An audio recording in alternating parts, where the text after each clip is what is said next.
If you are a nonprofit founder who thought you recruited board members, but they're not participating, you're in the right video.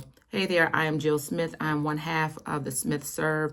We are a mission-driven company that provides nonprofit development, training, and support for founders, particularly those founders who are new at operating a nonprofit, or founders who have nonprofits that are generating less than 50,000 in revenue annually. And so we're here to support. We provide all types of training and tools, and of course these videos to help grow your nonprofit, sustain your nonprofit, and so that you can impact. If you are seeing this video on the YouTube channel, please join us over in the Founders of Nonprofits Facebook group. I'll put the link at the bottom.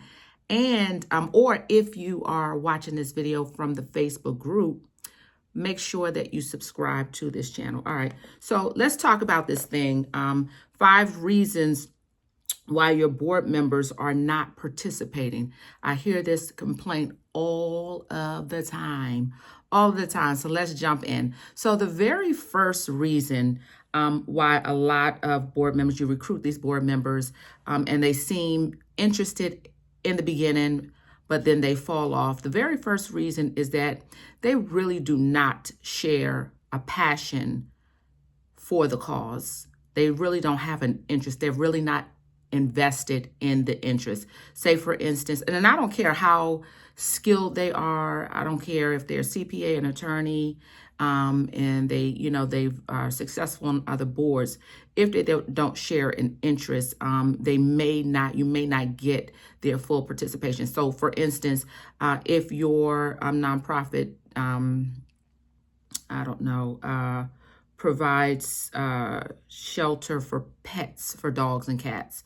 You say you have a shelter, and the board member is not a pet owner. They may not have that shared value, that shared interest that you do, and so you may get low participation. And so whatever your cause is, I always recommend to my clients that you make sure you have at least one person represented in the population you're trying to serve. So if you're serving, say if your nonprofit is serving battered women and helping, going through domestic violence, you may want to have someone on your board who has been through that, or who is going through that, so that you can represent that population on your board. So that's the very first thing. They really don't share a genuine, passionate interest in the cause.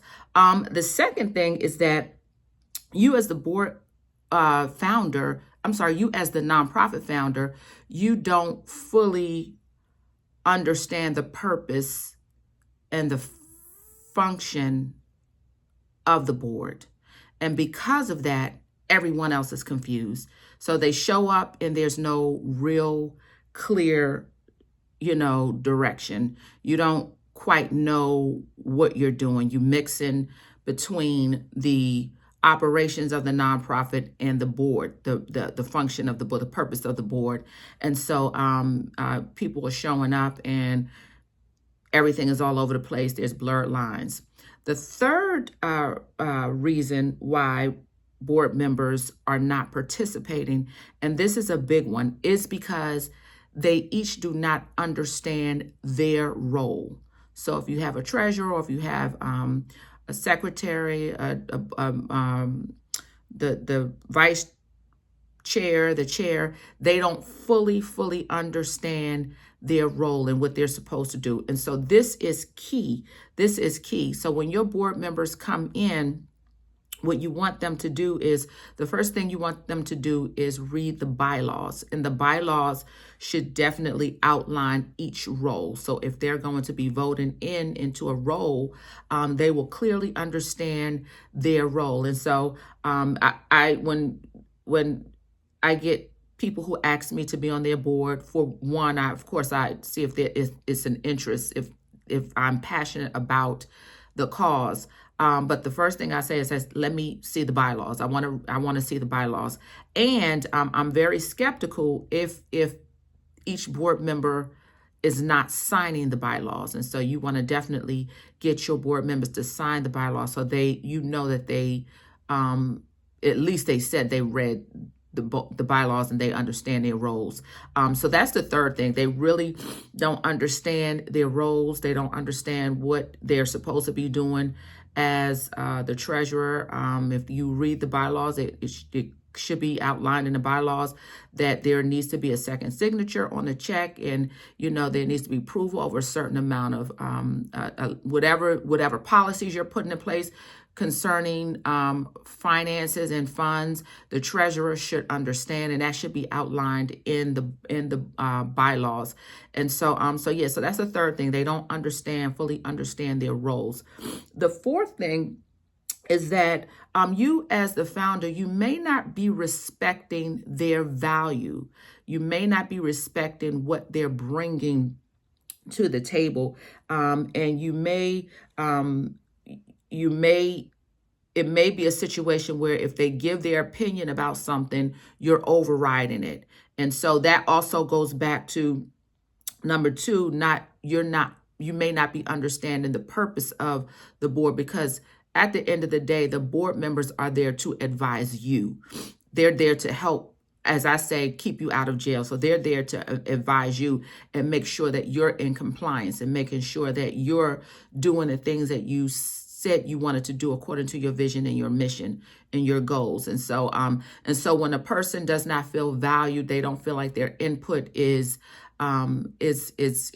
recognized or accepted.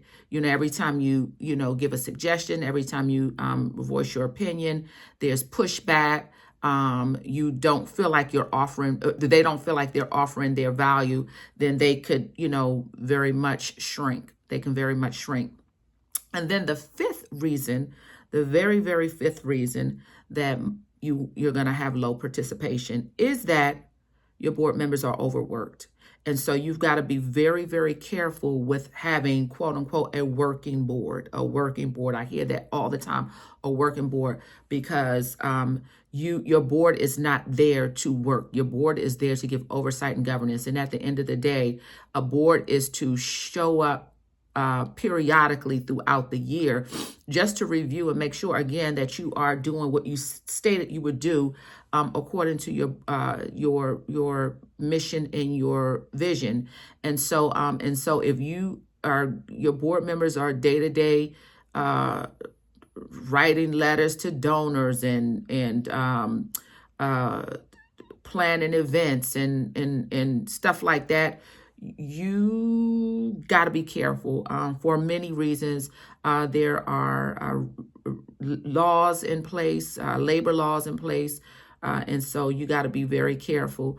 A board member thinking that they're showing up, to give some oversight and governance for your nonprofit, and then you got them doing all kind of other things. And so be careful. So that is the other reason why they are not participating, is they're overworked and they're feeling like it's a job. And so that's not what they signed up for. And especially if they signed the bylaws and it said what their role is supposed to be.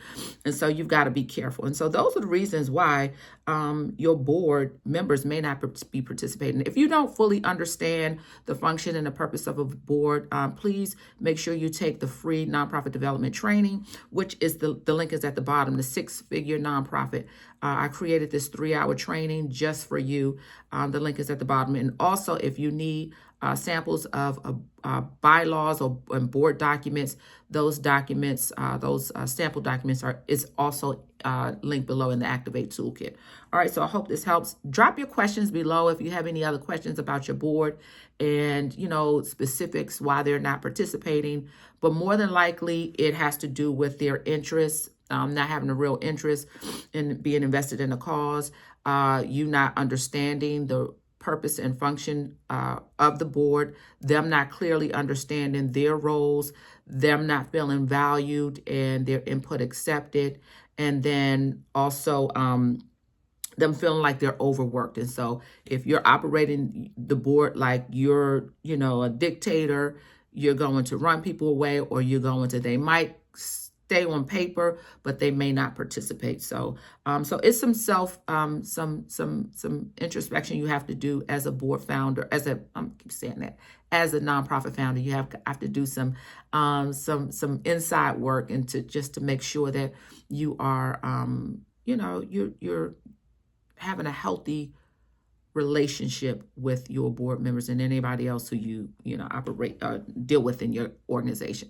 All right, I hope that helps, and I'll see you on the next video.